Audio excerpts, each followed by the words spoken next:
नेलं जात आहे त्याची ही सगळी दृश्य बघतोय आपण नाशिकमधली। अशोक खरात त्याला आता पोलिसांकडनं घेऊन नेलं जात आहे, मोठा बंदोबस्त आहे त्याच्या या सगळ्या परिसरामध्ये त्याला बघण्यासाठी देखील प्रचंड गर्दी होती। हा नाशिकच्या न्यायालयाचा परिसर आणि त्या ठिकाणचा हा सगळा गोंधळ आपण बघतोय। मोठ्या पोलीस बंदोबस्तामध्ये त्याला या ठिकाणी नेलं जात आहे आणि ही सगळी दृश्य बघतोय। वरिष्ठ पोलीस अधिकारी जे आहे त्यांचा मोठा बंदोबस्त या ठिकाणी तैनात करण्यात आलेला आहे। समोर आपल्याला इथे पदाधिकारी जे आहेत त्या या ठिकाणी आलेले आहे, त्यांना या ठिकाणी रोखण्यात आलेलं आहे, त्याची ही सगळी दृश्य आहे।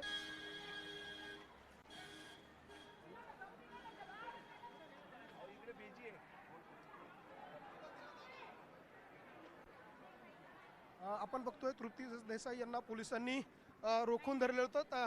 ताई, तुम्हाला पोलिसांनी अडवलं, काय नेमकी मागणी होती? पोलिसांनी आम्हाला जे आहे ते इकडे बाजूला घेऊन ठेवलेलं आहे।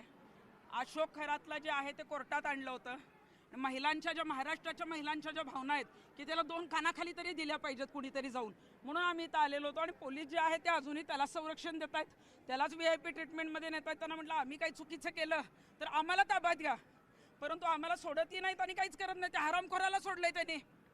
न्यायालयात म्हणतो की मी जादूटोणा केलाच नाही।